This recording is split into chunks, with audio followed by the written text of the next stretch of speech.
Hello friends, welcome. आप लोग बहुत ज़्यादा कन्फ्यूज होंगे कि आखिर एक्स ग्रुप का पेपर हार्ड आ रहा है या इजी आ रहा है। अगर आप किसी टीचर का रिव्यू देखोगे तो वो आपको बता रहे हैं कि ये मेरे पढ़ाए हुए से आया, ये मैं आज सुबह पढ़ाया हुआ था, ये कल 7 बजे वाला क्लास से आया। और जब भी आप किसी कैंडिडेट से पूछोगे तो वो आपको बताएंगे कि नहीं, एग्ज़ाम जो है काफ़ी कैलकुलेटिव क्वेश्चन आ रहा है और एग्ज़ाम अच्छा नहीं हुआ है। तो वाकई में बात ये है कि दोस्तों, एग्ज़ाम जो है इस बार का वो आप बोलेंगे कि बहुत ईजी क्वेश्चन नहीं पूछा जा रहा है जैसे लास्ट टाइम पूछा गया था। तो आप लोग कट ऑफ को लेकर भी टेंशन मत हो और आपको निगेटिव अटेम्प्ट नहीं करना है। और आज के इस वीडियो में मैं आपको बिल्कुल जेन्युइन रिव्यू शेयर करने वाला हूं, कुछ भी फेक वाली बात नहीं है। जो भी मैं आपको इसमें बताने वाला हूं सटीक वही रहने वाला है। तो देखो, इस भाई का जो है आज एग्ज़ाम था तो हाई एक्स का जो है ख़राब था, मतलब एक्स का जो पेपर है वो थोड़ा सा मतलब कि हाई लेवल का आ रहा है पेपर। और उसके बाद इनका कहना है कि वाई का ईजी था, वाई का मतलब ठीक ठाक था। अगर आपका वाई ग्रुप का अच्छा प्रिपरेशन होगा तो वाई ग्रुप का आप इजीली कर लोगे। और यहाँ पे क्यू बराबर 10 माइनस ए, फाई बराबर 10 माइनस बी और ए बी बराबर -1 था। तो 5 माइनस क्यू का वैल्यू पूछा गया था, इस टाइप का कुछ क्वेश्चन था। और 2 क्वेश्चन मैट्रिक्स से पूछा गया था लेकिन वो काफ़ी कैलकुलेटिव था, इनका कहना है।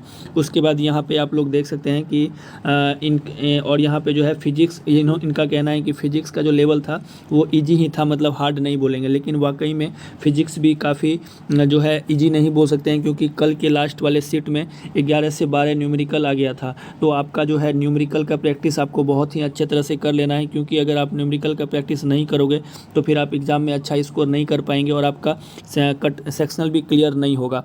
अगर 12 से 14 अगर न्यूमेरिकल आ जाता है या फिर 11-12 न्यूमेरिकल आ जाता है, क्योंकि कॉन्सेप्चुअल क्वेश्चन भी बहुत घुमा के पूछा जाता है, आप समझ नहीं पाओगे। तो यहाँ पे आप लोग देख सकते हैं। और इंग्लिश जो है, इंग्लिश इजी था और इंग्लिश को मॉडरेट इन्होंने बोला है। लेकिन इंग्लिश मुझे जहाँ तक मैंने कैंडिडेट से बात किया है तो इंग्लिश काफ़ी इजी ही पूछा जा रहा है। मतलब इंग्लिश अगर आप थोड़ा बहुत अच्छे तरह से पढ़ाई किए हो तो इंग्लिश में आप बहुत ही अच्छा स्कोर करोगे। तो मैं इसको आपको लास्ट में बताने वाला हूँ कि आपको एग्ज़ाम में क्या करना है। जिस भी भाई का 28 को एग्ज़ाम है, 29 को है, 30 को है। और एक ड्रिफ्ट वेलोसिटी से पूछा गया था और एक क्वेश्चन पूछा गया था कि टेम्परेचर को जब बढ़ाया जाएगा तो लोह चुंबकीय पदार्थ किसमें चेंज होगा। तो ये सब बताया गया था। और भी कुछ रिव्यू है तो वो भी मैं आपके साथ शेयर करता हूँ।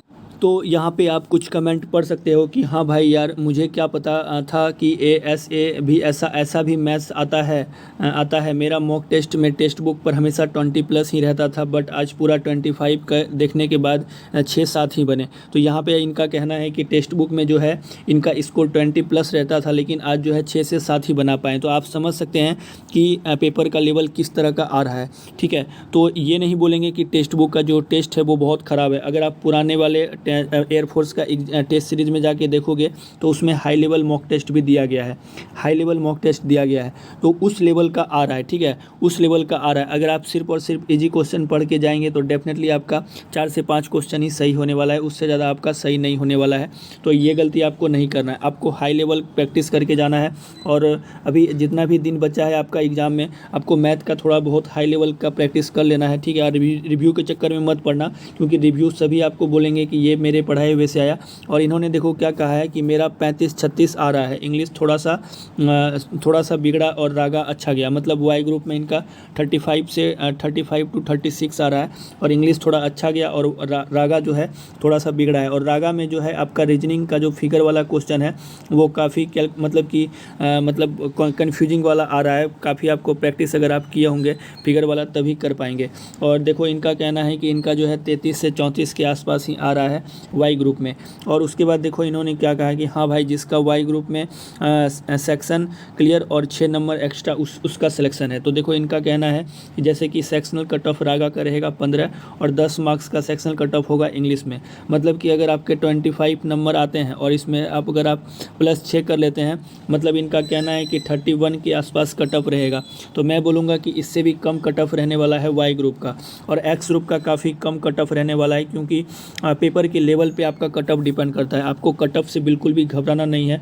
और यहाँ पे देखो इन्होंने क्या कहा है कि आज फर्स्ट शिफ्ट वाला कौन है भाई, आज यार एक्स ग्रुप के मैथ से ही रुला दिया यार, मेरा मुश्किल से 14 बन पाया है। और इंग्लिश भी इजी भी था बट हार्ड भी था मेरा, और रागा का मैथ्स का भी मत पूछो यार। तो देखो इनका क्या कहना है, इनका यही कहना है कि मैथ्स का जो क्वेश्चन आ रहा है वो काफ़ी कैलकुलेटिव आ रहा है। अगर आप अच्छे तरह से अगर आप 15 क्वेश्चन भी करते हैं, आपको 25 25 में 25 लाने को नहीं देखना है, आपको अपना एक्यूरेसी पे ध्यान देना है।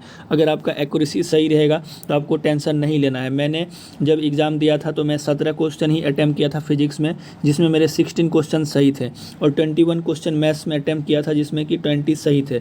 तो आपको एक्यूरेसी पे ध्यान देना है, आपको क्वेश्चन के पीछे नहीं भागना है, नंबर ऑफ क्वेश्चन के पीछे नहीं भागना है। अगर आपका 14 अगर इस भाई ने किया है और अगर आपका 14 सही होगा तो ये बहुत ही अच्छा स्कोर माना जाएगा। मैंने कल वाले वीडियो में भी बोला था कि 15 स्कोर अगर आपका मैथ में होगा तो वो बहुत ही सेफ स्कोर माना जाएगा इस बार के पेपर के हिसाब से।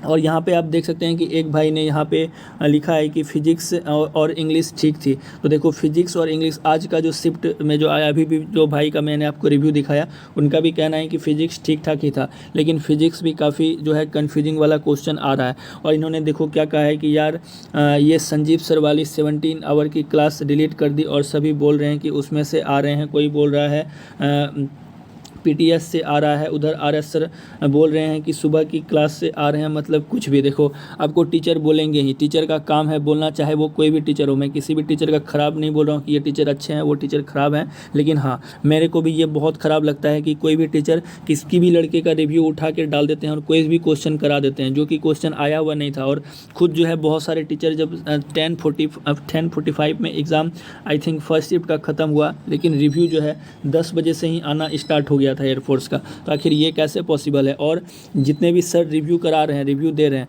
तो सभी यही बोल रहे हैं कि हमारे ही पढ़ाए हुए से आ रहा है। मैंने आज रात में ही कराया था, आज सुबह में ही कराया था, सारे वही क्वेश्चन आ रहे हैं। तो फिर आखिर कैंडिडेट ऐसा क्यों बोल रहे हैं? अगर उनके ही पढ़ाए हुए से आ रहा है तो फिर ऐसा इतना हार्ड पेपर क्यों आ रहा है? और फिर लड़के ऐसा फीडबैक क्यों दे रहे हैं? क्योंकि वो हो सकता है कि उनका प्रैक्टिस का कमी हो या फिर जो सर पढ़ाए वो आया ही ना हो। लेकिन हाँ, क्वेश्चन आपका पढ़ाने पर डिपेंड नहीं करता है कि कौन किसने कितना पढ़ाया और कहाँ से कितना आया, आपके प्रैक्टिस पे डिपेंड करता है।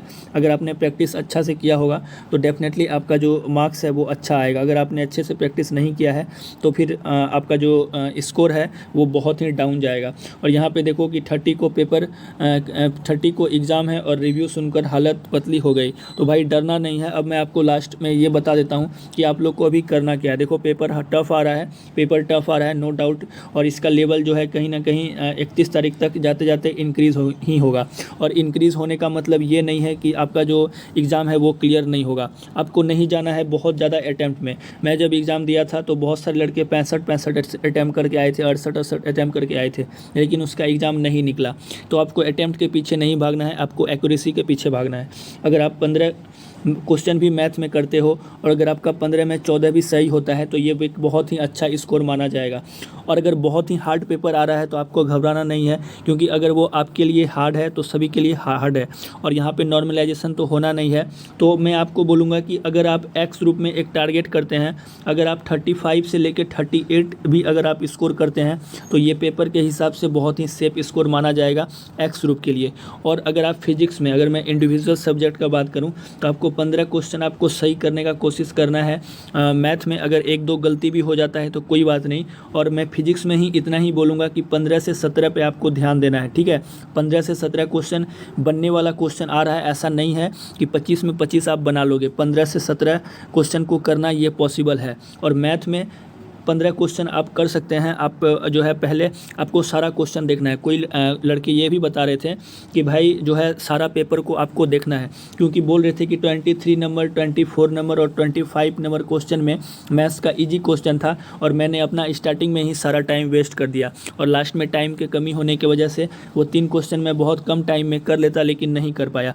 तो ये भी बात का आपको ध्यान रखना है। यही सब एडवांटेज होगा, क्योंकि यहाँ पे 7.5 लाख के स्टूडेंट के बीच में आप फाइट करने जा रहे हो, तो आपको थोड़ा सा स्मार्ट बनना पड़ेगा। और इंग्लिश में आपको मैक्सिमम स्कोर करने का कोशिश करना है। इंग्लिश में जितना ज़्यादा हो सके आपको ट्राई करना है कि आप कम से कम जो है लगभग 17-18 के आसपास में अटैम्प्ट करो और एक्यूरेसी के साथ करो। आपको पैसेज का पूरा अच्छे तरह से प्रैक्टिस कर लेना है, क्योंकि पैसेज बिल्कुल आसान आ रहा है। किसी भी सीट में पैसेज बहुत ज़्यादा हार्ड नहीं आ रहा है। अगर कुछ हार्ड आ रहा है तो वो है आपका मैथ और वो है आपका फिजिक्स। और जहाँ तक मैथ का है तो मैथ तो सभी शिफ्ट में कैलकुलेटिव आ रहे हैं। मैंने भी बहुत सारे क्वेश्चन देखा है जो कि लड़के ने सेंड किया था, तो काफ़ी कैलकुलेटिव क्वेश्चन आ रहे हैं। तो आपको करना क्या है, रिमेनिंग डेज में आपको अपना कैलकुलेशन पे फोकस करना है ज़्यादा से ज़्यादा, ठीक है। ज़्यादातर आपको जो है स्ट्रेट लाइन का क्वेश्चन देखना है और उसके बाद आपको मैट्रिक्स का देखना है, एक्स वाई जेड इस तरह से जो दे देते हैं, और डिटर्मिनेंट का देखना है, मैट्रिक्स एंड डिटर्मिनेंट का देखना है, X Y Z X plus Y equal to ऐसे करके दे देते हैं। तो यहाँ पे आप एक्स वाई जेड का कुछ वैल्यू मान के भी बना सकते हैं। तो इस टाइप का क्वेश्चन को देखना है, वेक्टर को आपको देखना है, हाँ। और आपको पैराबोला और इलिप्स के बेसिक क्वेश्चन को भी देख लेना है। और पैराबोला और इलिप्स से बेसिक क्वेश्चन भी नहीं आ रहा है, थोड़ा बहुत हार्ड क्वेश्चन भी आ रहा है। जैसे कि मान के चलो कि आपको यहाँ पे एक इक्वेशन दिया रहेगा, आपको यहाँ पे दिया रहेगा, मान के चलो एक इक्वेशन दिया रहेगा x square plus 2x minus 3y और माइनस 6 बराबर 0 दे दिया जाएगा। और यहाँ से आपसे वर्टेक्स पूछा जा सकता है, फोकस पूछा जा सकता है। लेकिन अगर आपको इसका ट्रिक पता है तो आप इसको बहुत कम टाइम में कर सकते हैं। अगर आपको पता है तो आप नीचे कमेंट बॉक्स में कमेंट करके बताना। तो ये सब क्वेश्चन पे आपको मतलब ज़्यादा फोकस करना है। देखो ये वाले क्वेश्चन नहीं आ रहे हैं कि आपको y बराबर 8x दे दिया, 8x दे दिया और यहाँ से आपसे डायरेक्ट इसका इक्वेशन पूछ रहा है या फिर a का वैल्यू पूछ रहा है। मतलब कहने का मतलब ये है कि अभी जो मैं इससे पहले वाला क्वेश्चन लिखा उस लेवल के पेपर आ रहे हैं, इस लेवल का पेपर नहीं आ रहा है। मतलब थोड़ा सा कैलकुलेटिव क्वेश्चन आ रहा है। लेकिन हाँ, अगर आप एक्यूरेसी के साथ करते हैं तो आपका 100% एग्ज़ाम निकलेगा। आपको 55 क्वेश्चन, 60 क्वेश्चन, 65 क्वेश्चन के पीछे नहीं भागना है, आपको एक्यूरेसी के पीछे भागना है। आप अगर 45 क्वेश्चन भी कर लेते हैं, उसमें से अगर आपका 4-5 गलत भी हो जाता है तो भी आप आराम से एग्ज़ाम को क्रैक कर लोगे, क्योंकि बहुत ज़्यादा हार्ड नहीं है एयरफोर्स का एग्ज़ाम को क्रैक करना।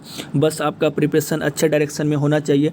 और आप जितना ज़्यादा हो सकता है रिव्यू देखना अवॉइड करो, क्योंकि रिव्यू देखने से आपका दिमाग ख़राब होगा, आपके दिमाग में बहुत ज़्यादा प्रेशर बिल्डअप होगा और आप एग्ज़ाम में अच्छा नहीं कर पाओगे। तो आपको प्रेशर बिल्कुल भी नहीं लेना है, एग्ज़ाम का प्रेशर आपको बिल्कुल नहीं लेना है कि बहुत ज़्यादा हार्ड क्वेश्चन आ रहे हैं या फिर ऐसा कुछ आपको नहीं सोचना है। तो फिलहाल आज का रिव्यू में इतना ही। और अगर आप लोग भी अपना रिव्यू शेयर करना चाहते हैं तो आप लोग भी इस नंबर पर मुझे रिव्यू शेयर कर सकते हैं, 8757750822। ये मेरा व्हाट्सअप नंबर है। तो इस नंबर पे आप लोग मुझे रिव्यू शेयर कर सकते हैं। और अगर आप लोग टेक्स्ट बुक में का पास खरीदना चाहते हैं तो नीचे कूपन कोड दे दिया गया है और टेक्स्ट बुक का लिंक भी है, जाके जाओ और लिंक पे पर जाके क्लिक करो, डाउनलोड करो और वहाँ पे मॉक टेस्ट लगा के देखो, फ्री मॉक टेस्ट भी लगा के देखो। और आप लोग भी अपना रिव्यू इस नंबर पर मुझे शेयर कर सकते हैं। तो चलो इस वीडियो में इतना ही। थैंक यू एंड जय हिंद।